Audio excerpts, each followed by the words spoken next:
Trained by day, Kyle Wigginton podcast by night. Big Easy Bucha, man. You ever tried them? Big Easy Bucha? No, I didn't know we had one. Yeah, so like that's the best thing I got out of my last relationship.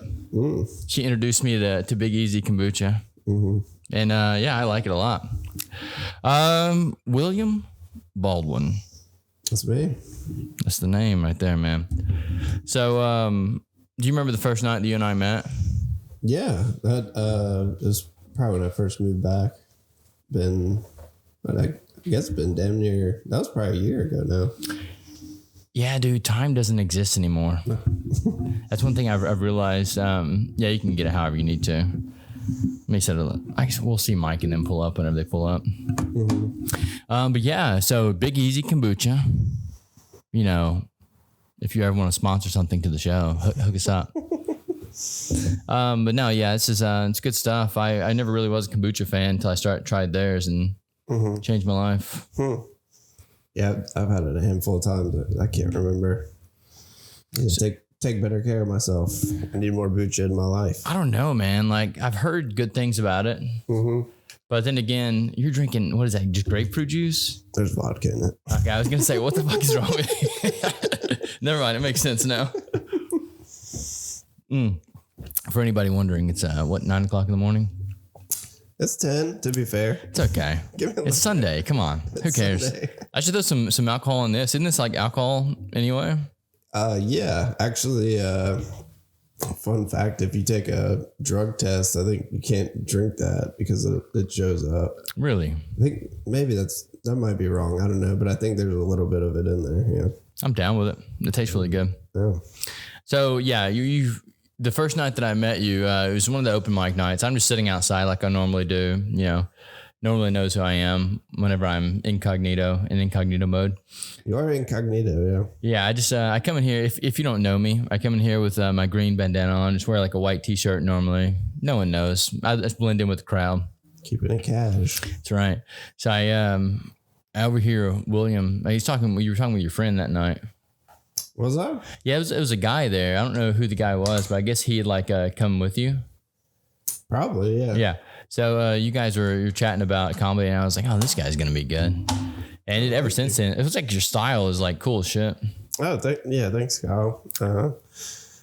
Yeah, I feel it's shout out to all the influences because I think it's just you're just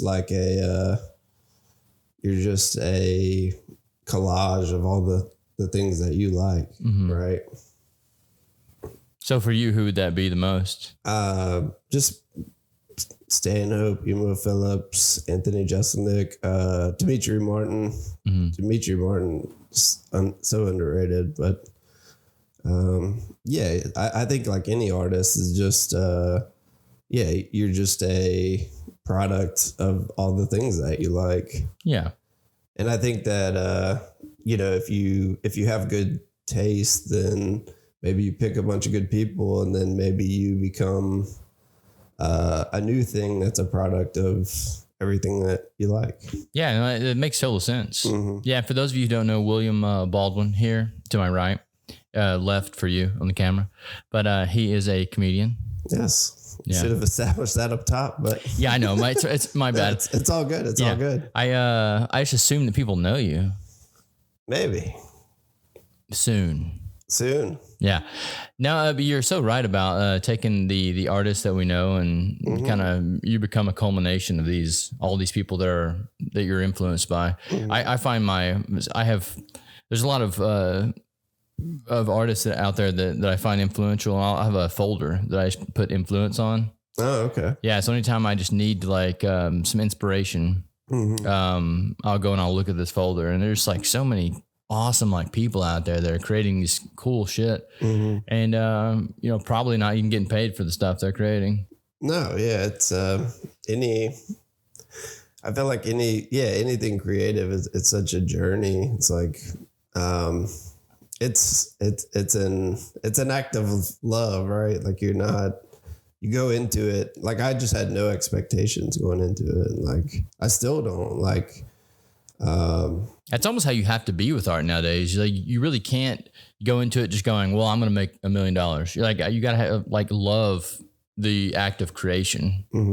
I mean, you love the act of creation, then you're just going to do it and you eventually get paid for it because that's the only way you're going to get good enough to get paid for it.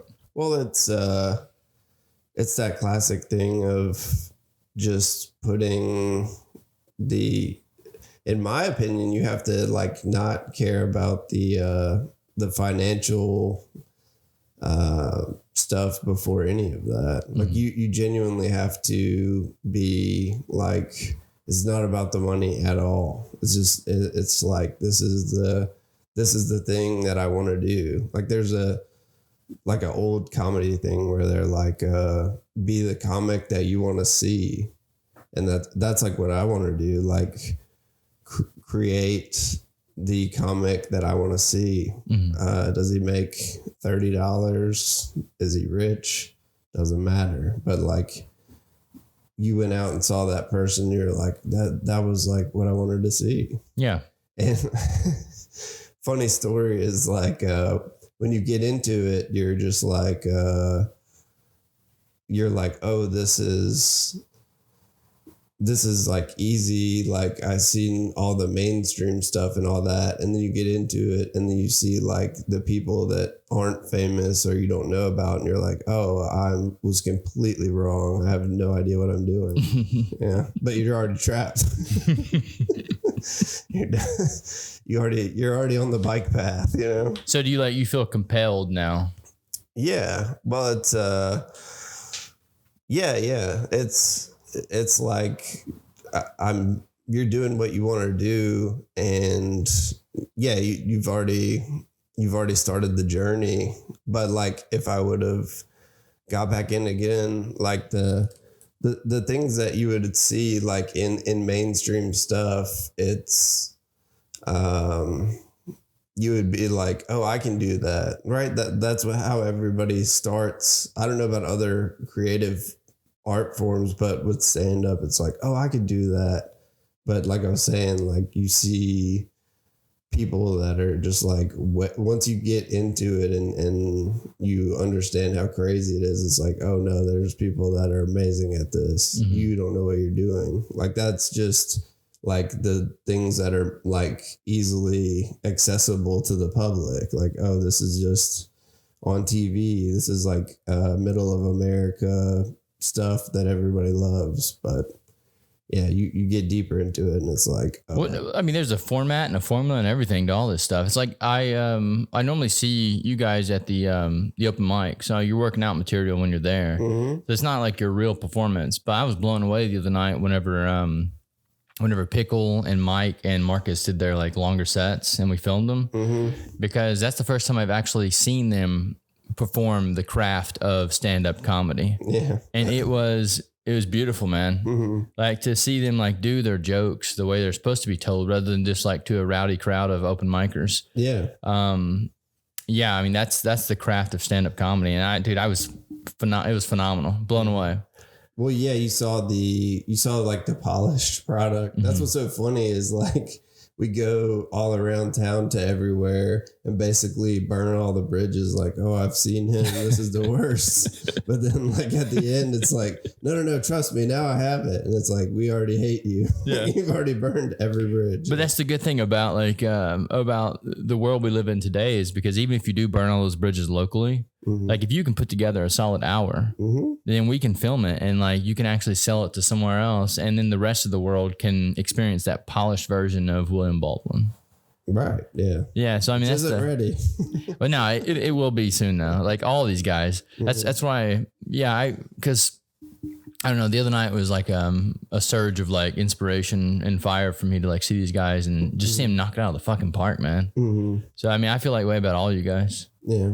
I think that there's a lot of emphasis on like, oh, I did like an hour or it was this long. Like you don't have to do that. Like what I like at some point, I've been working on this like 30-minute thing that I want to make. And I feel like especially with the like short attention span of everybody,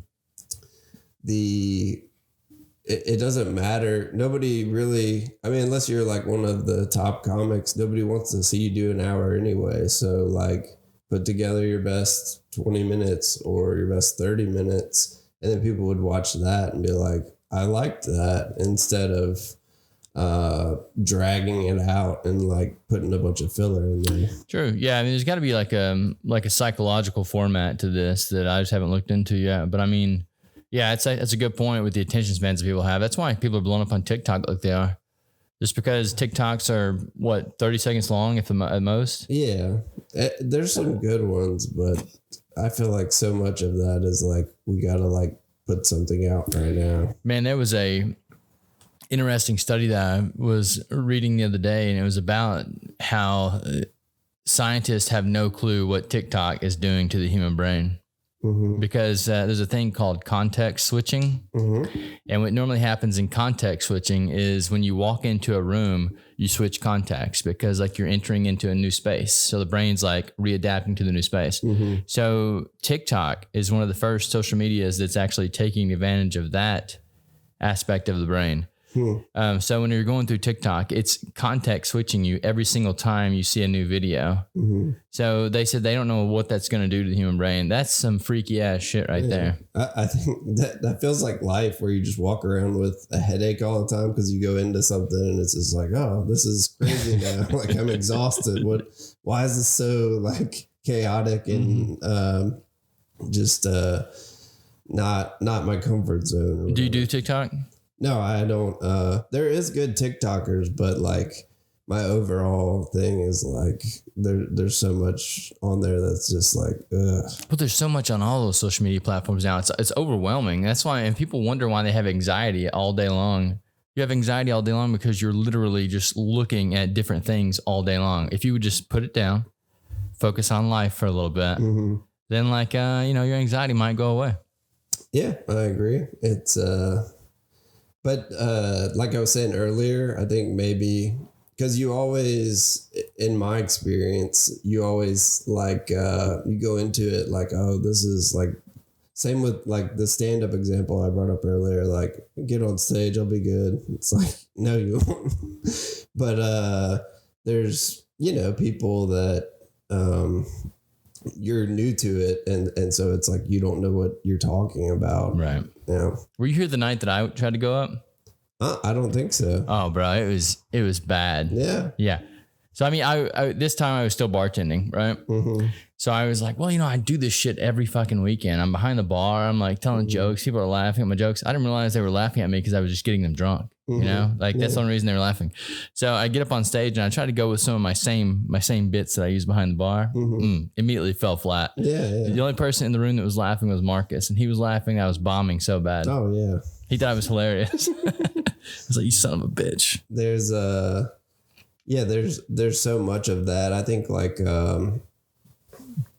I think when you really turn a corner, like what I used to do when I started, was just like joke, like it was just all well written, but I wasn't like present at all. It would be like really well written jokes, but like you don't care because I'm not even on this stage. You're just listening to a robot. Yeah. Like, I like literally with a sheet of paper, like I said this, like right in front of you, sheet of paper and everything. It's just like, this person is, you're not engaging the audience. Your personality wasn't in the jokes. You were just reading. Mm-hmm. Well, you're not reading the room. Like I think you have to, like you could do, that's what's so weird is like you can see a crowd and listen to what everybody's saying and then you'll know like, oh, this works, this doesn't work, like don't do this. But if it's when you're early in, and maybe that's what happened to you, I don't know, but if you're not reading the room, it's like you're not gonna it's not gonna resonate. I mean, I had no intentions of actually being good. What happened with me was my old roommate, he was like, hey man, you want to go up and do 5? And I was like, I'll go up and do 5 if you go up and do 5. And I, like an idiot, signed my name on the list first. And then after I went up there and started bombing, I saw him walk over and mark his name off. Oh yeah. Yeah. I think you told me that. Yeah. And I was like, you motherfucker. So I mean, yeah, I knew it was going to be bad, but I just wanted to see him be bad too. Yeah. Yeah. It's good that you guys struck a deal. It sucks that he backed out on it. But yeah, when I started, like I knew I was working just like a corporate job, and I hated all. I've told you about this before, but I just hated all the, like, it was like a cop out where it's like, oh, we're gonna like accept this job we don't like, and we'll keep clocking in, and like we make the money and all that, and everything's fine. But like in your heart or the back of your mind, whatever, you're just like, this is like so untrue to who I am. What do you think that is? What do you mean? Like, how do you think we know these things? Because I mean, I think it's one reason we resonate so well together is because I was in the same boat. I was working my 9-to-5 job whenever I graduated, and I was like, this fucking sucks. I was like, there's no way I can continue doing this for 40 years or whatever. Yeah. But like something inside of me compelled me to go against the entire grain of like everything I've ever been taught. All that they tell you. Yeah. So like, what do you think that is?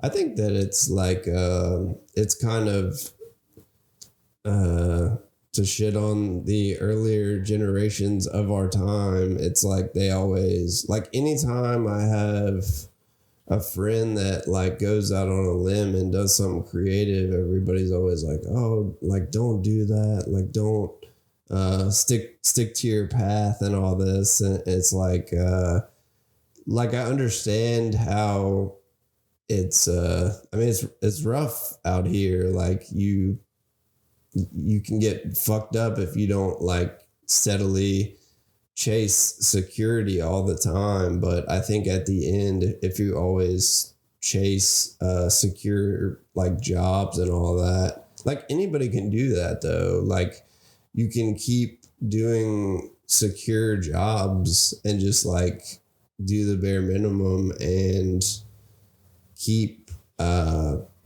your bosses happy and everything, keep everything moving. I mean, it's still a pain in the ass, not to take away from, the hardworking people, but I think that like what you're saying, like, what do you think it is? I think that like deep down in your heart, you're like, oh, this isn't who I am. It's like being in a bad relationship, like a bad, like a romantic relationship is the same as like what people do in their personal life, where it's like, oh, I'm gonna keep doing this because I'm stuck in it or I'm supposed to and all that. But it's like that's not who you are. Like you have to be honest with yourself. And I think there's so much like indoctrination of like, do this, like I've walked away from like tons of jobs, like making like a lot of money, but it's like, it's always just for the money. Like, well, I mean, there are a lot of people that can't do that. Yeah. Like so many people would get in that, I guess in that lifestyle, and they would be stuck in that lifestyle, with car payments or, house payments, whatever they got to do. Yeah. Well, I think that's the unfortunate thing. Is the funny thing about that is that you start working and you make money and then you take on all that. Like you're like, oh, I make good money now. I can buy like a new car. I can have a kid. I can buy a new house. You trap yourself in that financial burden. Mm-hmm. Yeah. And like, I always, like at my corporate job, I saw people doing that and I was like, oh, I'll just never like take on those burdens so that I can just try to be myself as much as possible. That's a smart way to do it.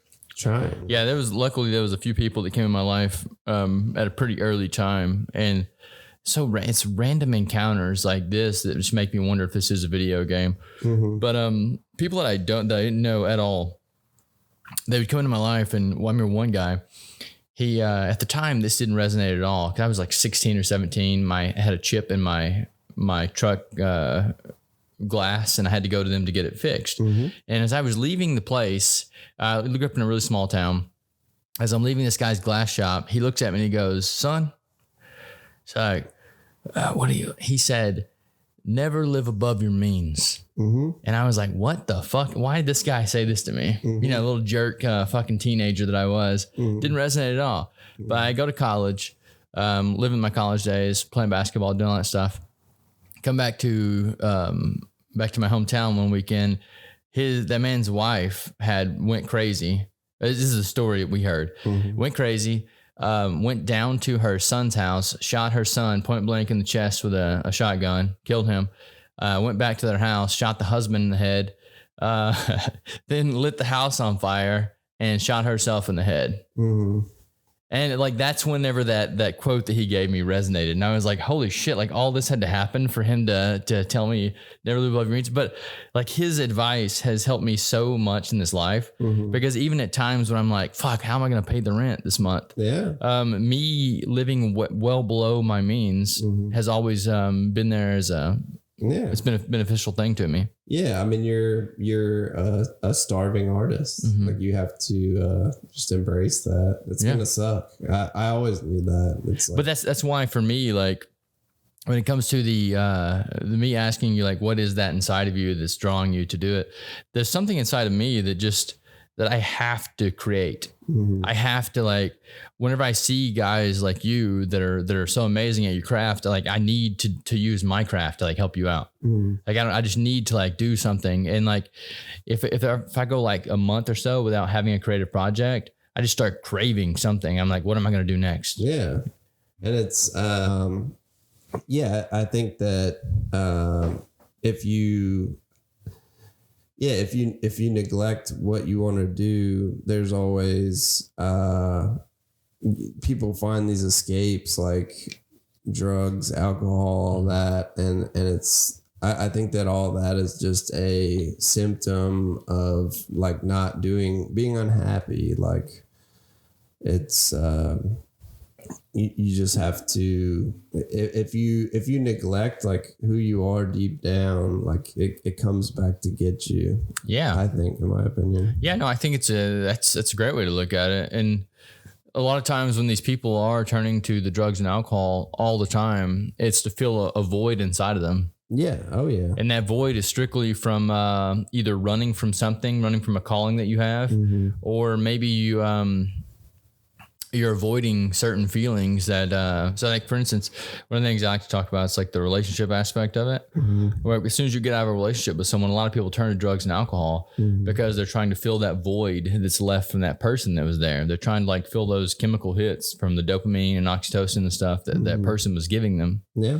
So they turn to the bottle, or they turn to something that's going to make them feel good, but it's all an artificial thing, because at the end of the night, when you go home and you sleep with yourself, you're still going to be feeling those bad feelings. So you really have to, it's almost like you have to detox the body, do a chemical detox. That's to get out. So, I mean, you've probably heard me talk about this, but I spent several years in the celibate community. Yeah. Where I just like didn't sleep with anyone or anything. Ex-girlfriend comes back into my life. We get back together. So it's like a flood of chemicals in my system all at once. But I was so in tune with my body at this point in time that I understood what was going on in my body. So as soon as like we separated again, I was like, okay, I'm going to chemically detox myself. So I did a dopamine detox where like for an entire week, I just didn't do anything that made me happy. I know that sounds crazy, but yeah, for an entire week, I didn't do anything that made me happy. And what that did was it re-regulated my chemicals. So my body was not craving her anymore. My body was like, okay, we're back to normal now. Yeah. And just moved on so quick. Cause I mean, I knew in the past that I would hang on to like old flames and things like this for like months at a time, which is good. Like, you can use that for like good stuff if you're like able to channel the energy. But if you're not good at channeling the energy, you're just going to turn that into something, that void that we're talking about feeling. And so I knew that in the past, that's what I did. So I was like, fuck it. Dopamine detox. Right. No, that's cool. I never heard of that. But yeah, there's all of that: drugs, alcohol, sex, whatever you're doing to fill the void. Food. I mean, there's so many people that do that one. But yeah, I don't know. Maybe I need to try that. But the dopamine detox. Yeah. I mean, it's. I think everyone should try it. Mm-hmm. And why not? Mm-hmm. Yeah, just like take you a week vacation. I wouldn't even recommend sticking around. I mean, what I did was I just like went into my apartment. Mm-hmm. And it's hard for like most people, I think, to get away for a week. Mm-hmm. Like luckily I have, a pretty gnarly setup here where if a week comes about, I can just be like, yo guys, I'm sick. Don't call me for a week. Yeah. And it can pretty much run. My life can pretty much run autopilot for a week. Mm. But yeah, it's, I don't know, go out in the woods, fucking sit in the woods for an entire week. Sure. Yeah, it's nice. So what else you got? What you got coming up or anything cool? Yeah, I've been just doing shows around town. Yeah, you're fixing to start a place, right? Or start a show? I have one. You have one? New York Pizza Monday nights. Boss. Mm-hmm. Yeah, it starts at 7. But it's, to me, and like I feel like like I was saying earlier, a lot of people worry about like how long can I go and how many shows can I get booked on and all this. But I've always just worried about just creating the content that I like don't like tune all that out. And, if you like I was saying earlier, I'd rather see somebody do like a good 20 minutes that they like and that was killer than being like, it's time. I've been doing this for this long and it's time to do my hour. Well, yeah, you start competing with everyone around you whenever you're trying to go for an amount of time. Like I've noticed that with some of the comedians on scene, not going to say any names or anything, but if I can see it, then it's pretty fucking obvious. But they're not growing with everyone around them. And they're not growing with themselves on a personal level. They're competing with everyone around them. And that's totally not what, I don't think that's the right attitude to take into any venture.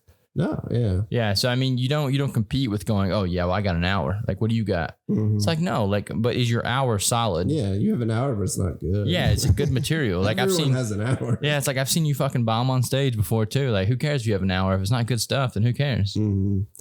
Yeah, it's a classic thing of quality over quantity. Yeah, it's one of the biggest things I think any artist has to deal with. And you see a lot of times that, like even the most successful artists, they're doing it just because they want to do it. Yeah, that's what I was talking about earlier. I was 5 or 6 years into comedy and people started like paying me to do shows. And whatever, it's not even a lot. It's like $20, $30, whatever. But that still feels gratifying whenever you get a little something off of it. Yeah, well, I think it's like, personally, even I think the first time I got paid to do comedy, I made $12, but it was like, oh, I'm a professional. Yeah. It's like, it's like you turn that corner of like, oh, people like paid to see me instead of having to see me because they came to another bar and wanted a drink. And it's like, who is this crazy person? Yeah. But it's, however you look at it, like whether it's like Bill Hicks or Alan Watts or any of those people where they're like, don't worry about the money, just like. I wonder, how much do you think Bill Hicks, do you think he died with like a lot of money, or you think he ever got paid a lot to do his comedy? I think that Bill Hicks, like I'm 34 years old right now. Like Bill Hicks died when he's 32 years old. Get the fuck out of here. Yeah. That guy was only 32 years old. Yeah, he looks rough. Oh my God, man. Yeah. He looked like he lived a life. Yeah. He did. If you ever watch his stuff, he's always like, yeah. No, the stuff he talks about is like, when he talks about the psychedelics and stuff, I'm all about that shit, dude. Oh yeah. But it's 32 is all he was. Yeah. But he's like a lot of people will be like, that was one of the best ever. And it's like this person, like it's kind of disheartening where it's like, damn, this was like a legend, but he was like, he died before you were like your age now. I've been coming to that point recently, like with like Shane Gillis, you know who that is? No. Yeah, he's one of the like top up and coming comics, but he's like actually my age. Mm-hmm. So it's weird. You know, you can watch like George Carlin or any of those older people, Louis, and you could be like, oh, they're like masters, but like they're old dudes. They know what they're doing, but it's coming to the point where like people are your actual age and you're like, oh, I'm still like doing open mics and like these people are amazing at it. And I was listening to him on a thing and he just put out his first special and he was like, I worked on this for 10 years. Yeah. So, and he didn't even do an hour. So it's like, it takes him 10 years to do 55 minutes and he's like one of the people that's at the top right now. So I think like, just don't worry about, trying to don't worry about putting out the most stuff, put out the best. And yeah, no, I agree with that. I mean, we live in such a weird world these days. Mm-hmm. So like I can see like that point, but then I also see other people's points where they're like, fucking just throw shit at the wall, see what sticks. I guess there are two sides to the coin. Mm-hmm.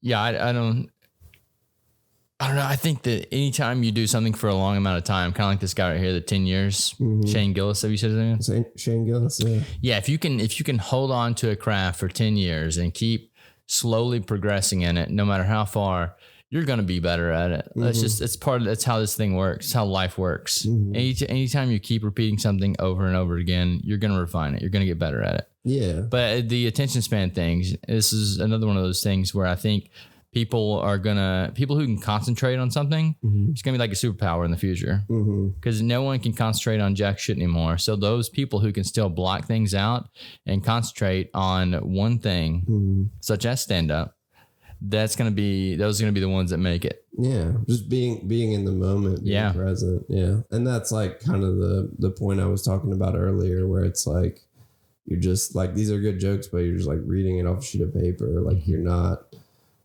reading the room. Like there was like for the beginning, I think for me, not for a lot of comics, they don't even know how to write jokes or anything, but they almost already have the stage presence. Like maybe they were like a classic example is like a teacher.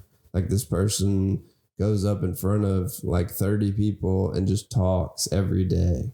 So you see people that like they don't have anything funny or anything, but they're so good at just talking to they talk to an audience like they're like comfortable with themselves. They have the stage presence and they 30 people every day, like and then the classes switch. It's like you do your 45 minutes and then you get a new crowd, And so there's in my experience, there's been people that do that and they're just already, even if they don't know how jokes work or how to do anything, they know like how to talk to an audience like automatically. So I think that's part of it. It's a big part of it. Like just being comfortable with yourself, being comfortable in front of a group of people. That's one of the things that's impressed me the most about Pickle. He's great at that. Dude, he just commands the mic. Yeah. Like when the mic's in his hand, it's like everybody in this fucking room are my bitches right now. Like it's so amazing what he does. I think people have different strengths too. Like you have somebody like him where they're like, that's their strength is like they're present and they're a great host. He's a great host. Like you want to hear what he has to say. Like he makes the room feel comfortable. And you have other people that have other strengths where they're like, maybe they're not present and they're not in the moment. They don't grab the attention, but they're great writers. Yeah. And I think you have to strike the balance of being in the moment and writing stuff that's good. Yeah, that's there's such a cool community down here of like just unique people that I think there's a little bit of all that in there. I think just bringing everyone together would create something really cool. Like it's almost like the Dave Chappelle show. Like when those guys all came together and made that, like there's enough talent just around the comedy scene that comes to the mic here that could produce something just like that. Yeah, there's for how small this scene is, it's really good. Not only the talent and all that, but just being able, like, you can go out every night and go do shows or mics or whatever, but like in big scenes, it's harder to develop because like people are like, we're not gonna even let you on stage because we don't know who you are. Right. I've lived in Austin and Portland and all that, and it's hard to get up on mic in those places. Oh yeah. When I lived in Portland, the big club out there, big comedy club, is called Helium, and it took me a month just to get to do the open mic. Yeah, like you show up and you like sign up, and then like only like 25 or 30 people get to go up. And then it's just a lottery. Oh, get the fuck out of here. Yeah. That's why. So I wonder why some people would message me sometimes on our Instagram and be like, yo, how did y'all's open mic work? Because I'm just like, oh, you show up and put your name on the list and you get 5 minutes. Yeah. Yeah. Because I mean, they're in really? other places. I don't have to do any extra bullshit. Right. Yeah. Marcus, I think, was telling me that when he was in Chicago, he had to go to this open mic like every single night that it was open, just so that they would even put him on the list, just consider putting him on the list. Yeah. They do all kind of stuff. Like they have, I've had a thing where I went to go do a mic or a show, and then like you have to pay a cover to get in to perform. So you're like paying to go get on stage, or like they'll have things called like a bringer show where they're like, oh, if you don't bring anybody, like you have to bring this amount of people just to get on stage. Which it's like, you're an open micer, so should you really be like, come watch me? But it's like exactly like, no, like not to not bring people in, but you shouldn't be like advertising to bring people in. Like you're in like the development stage. Yeah, that's I don't know.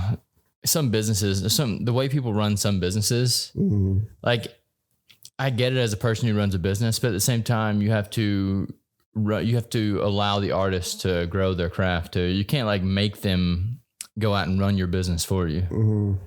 I think that's part of like they call it like a lot of comics will say like, I did this set and I killed and all this, and then like I tried it again and it didn't work, and they call it like catching lightning in a bottle. Because like everything was perfect. Like you were on, the crowd was there, everything, all the components were there, but then they tried again and like it falls flat. And I think that if that's kind of been my struggle always, is like when a good example is like when you're having a conversation, like if me and you sit at the table outside and we're just having a good conversation, like an hour in, we'll be like, fuck, I should have recorded that. It'd been an amazing podcast. It was like, there was no stakes. It was just completely organic. Yeah. And it's hard to get so good where, you know, the camera's on or the mics are on and like you clicked, because everybody's like funny, not everybody, but like the most funny things are just like when there was no stakes. Yeah. And I think that there's like Bill Burr kind of summed it up where he said like in comedy, you want to be the person that you are off stage, on stage. Okay. Where like you finally turn the corner of like, oh, that funny guy from work is himself on stage. Like he figured out how to write. He figured out how to. That's also being comfortable with yourself too, right? Yeah, that's I mean, that's the main part of it. Yeah. Where you're just like a lot of people will say, when you don't give a fuck, you kill, because you could go up and pick up the mic and then like you didn't care and you were just yourself and people loved it.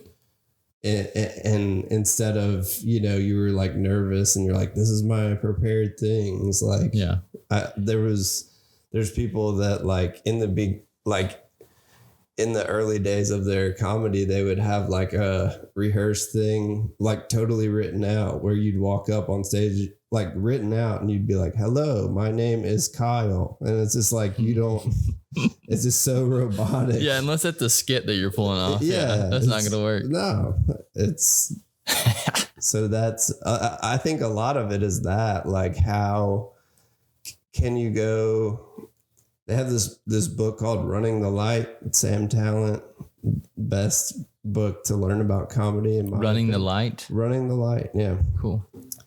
But the main character, I think his name is Billy Ray Schaefer, but it's like a comic that just goes. He's just like a comic that's like a road comic that's like kind of made it. But it shows like behind the curtain of like, oh, he went and did this show and he got, he perfectly engaged the audience. He was going in and out of his material. Cause you have to, it's a balance of like, this is, I know when to tell this part of my material. I know when to address, right? Because you see like somebody like a drink falls over and then you just stay to the scripted thing. It's like you have to address like you're not in the room anymore. Falling over or whatever, even if you don't want to. Yeah. And I think that's like in so many of those Bill Burr specials, like somebody will heckle him or he'll drop something and he'll just like keep it in. Dude, he's so fucking good, man. Best live performer I've ever seen. Yeah. He's coming to New Orleans soon, right? I got tickets. Yeah. Was it September? Is that what it is? I think it's December. December? Yeah. Mm-hmm. Yeah. He, I don't know, man. He's just so comfortable with himself that he's a guy that doesn't give a fuck. Yeah. Like anytime you go into, was it Boston that he did the, where you just like went at him for like 30 minutes? Oh, I think that's the Philly, right? Was it Philly? Yeah. When you go at a Philadelphia crowd and just fucking hit him with everything you got for 30 minutes and you make him laugh. You turn the crowd. He's like, I think maybe they have like a statue of Rocky or something like that. And he's like, Rocky's not even real. Like y'all's biggest hero is like fictional and all this. But it's like, I think that was a great example of, I think that's like, I mean, you hear comics like talk about like, that's when I blew up or whatever. I mean, they've already like kind of like made it. It's all perspective. Yeah. But like, that's when he thought he blew up. That's when he thought he blew up. Oh, fuck, dude. No, I think I knew about him way before that. Yeah. But in people's minds, it's like, it's all, like I said, it's all perspective. Like when did you think that you blew up? But it's like, we've already watched you and that we know you're great and all that. It's a good point. Matt Damon had a quote about that one time. Someone asked him like, what's it feel like to be famous now? He's like, I don't know. Same as yesterday. He's like, it's just that more people know who I am now. He's like, I wake up and still do the same shit that I did the day before, but now everyone knows who the fuck I am. Yeah. Yeah, it's kind of, I'm sure that's what Bill Burr was kind of like too. He's waiting until everyone knew who he was. Yeah.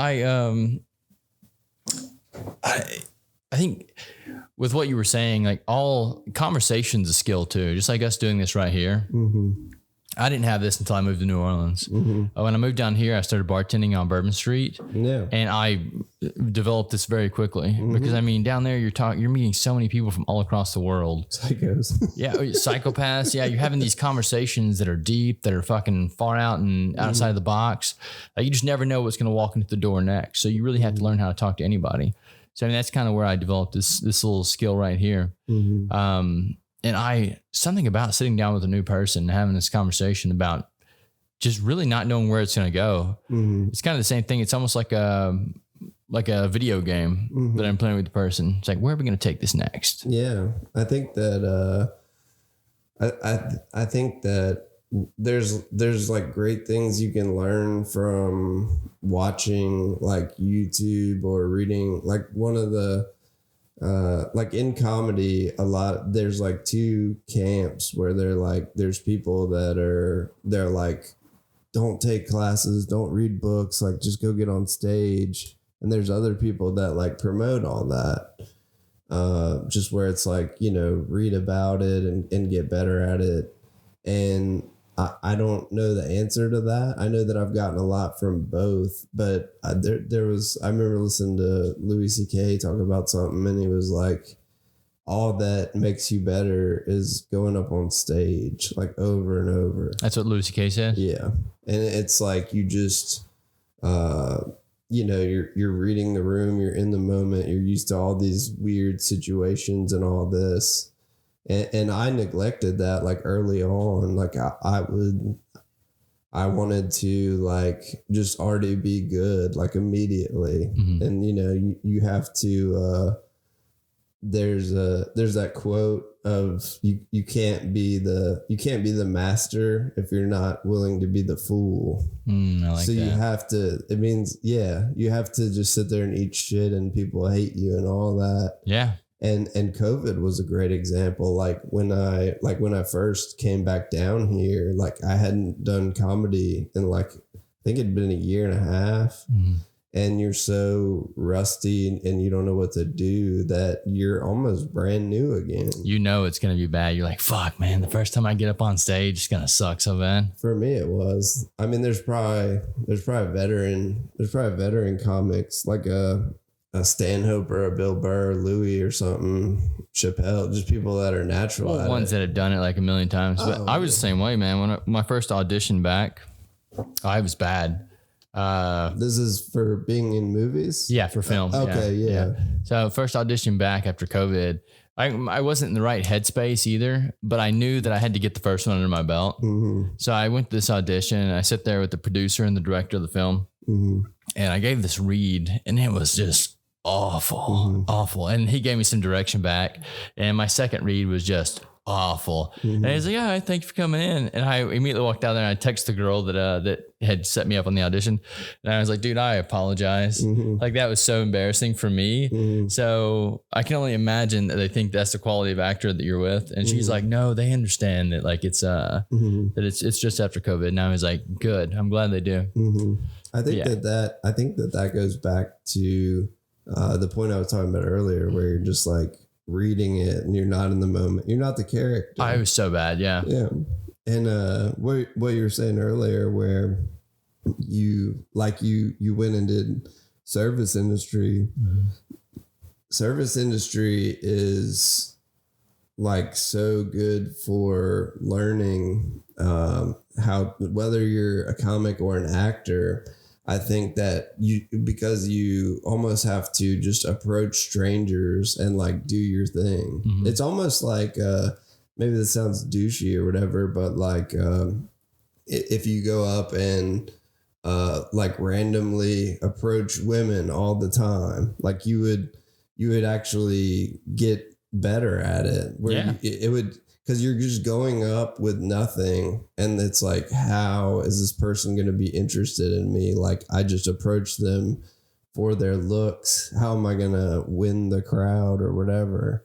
And whether it's that kind of thing, like just normal social interactions or service industry or whatever, you have to just come up with nothing. And then there's like these little open mics of life, like just well, that's a rule of, that's like one of the laws of the universe, is you apply stress to something and you get better at it. Like you apply stress to a muscle, it gets bigger, it gets better. Apply stress to a brain, it gets better. So anytime you put yourself in those stressful situations over and over again, you're just going to get better. And that's just like the law of the universe. No, I think that's a good point. Yeah, it's it's like Nietzsche, right? Or it's like, did he say that?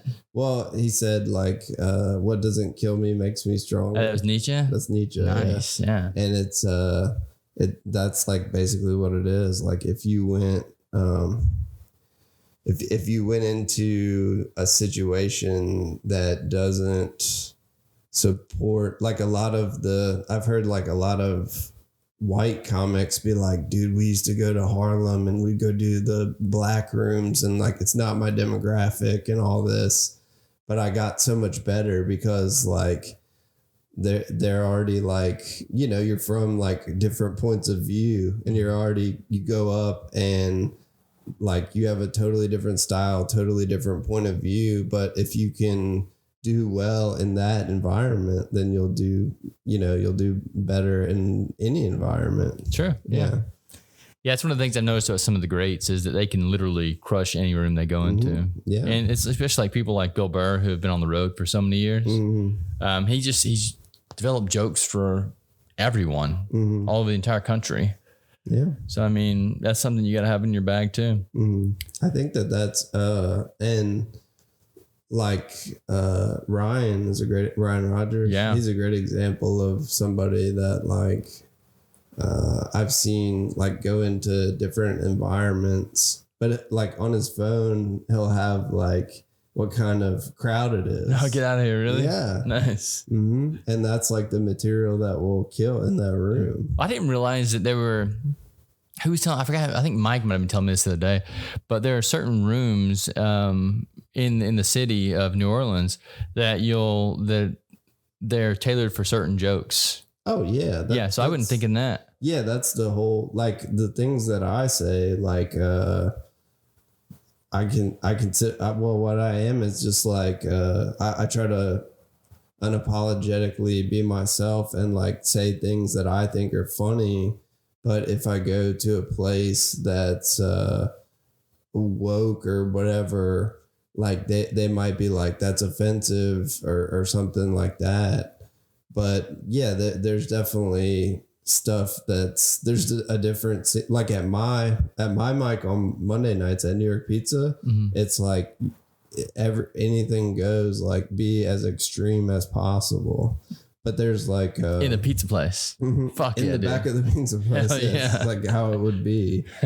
But there's like woke places where it's like, oh, that was offensive, and especially like in the times we are now, right? It's like this. Like that was offensive. I'm not cool with you saying that, which is fine.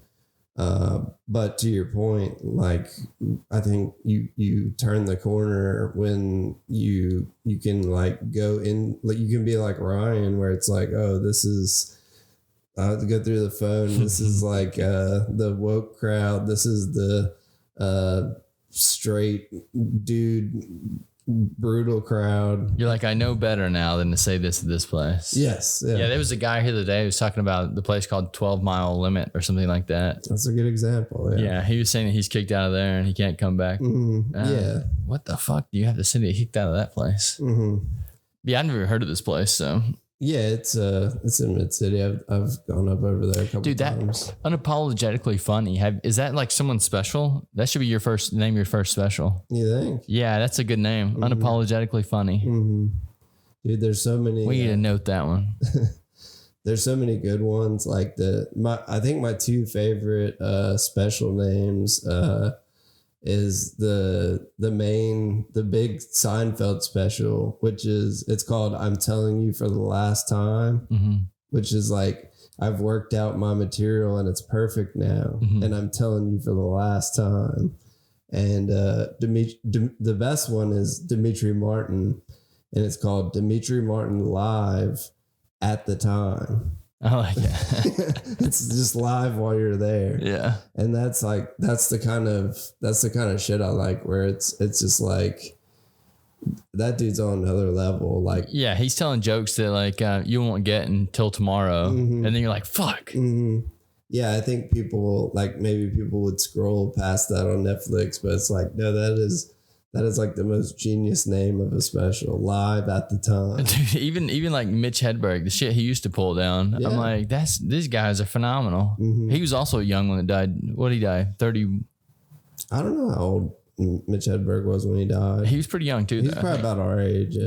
That entire like group that was around that time, like the Sam Kinison, Mitch, and I only know these guys through Rogan. Really, I knew Bill Hicks, but we talked about the other ones. I started looking those up too, and they're all fucking great, man. Yeah, that's kind of the point I was getting to earlier, where it's like you start, like I started, and I would see like comics on Netflix, and it would be like such and such, and I watch it and it's like mainstream. Yeah.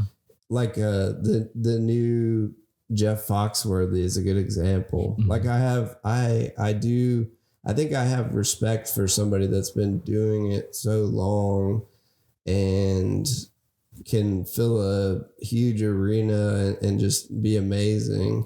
But on the other hand, I watch it and I'm just like, this is like... Yeah, it's like the same. This is for dads. Yeah. This is like people that are Like his stuff was funny back in the day when I was like living in Arkansas and like hadn't actually experienced the world. But anyone who's experienced the world, they know better. You know, they're like, okay, the world isn't all sunshine and rainbows and Jeff Fox with the jokes. Yeah. Well, there's no nuance to it. It's just like, this is like the dated. Well, that's why I like whenever he had like the special with oh my God, what's the guy? It was the old guy with the cigar. Ron White. I fucking love Ron White. He's amazing. Yeah, but he like that gave mixture to the to their stuff. That was the standout guy. Yeah. Like Ron White was on Blue Collar. Ron White was so good. Standout. Yeah. So good. So what where can people find you at? We got the podcast is about to roll through. Okay. Yeah, just William Baldwin Comedy on Instagram, man. William Baldwin Comedy on Instagram. You do your mic on Mondays? Monday nights. 7 o'clock, New York Pizza. Hell yeah. And you can find him here on Tuesdays, running through some new material. Any other good things coming up? No, I'm just doing my own thing. Fuck yeah, dude. When stuff's ready, I'll put it out. I love that. Yeah. So thanks for coming in today, brother. It's been fun. My man. One of these things right there. Yeah.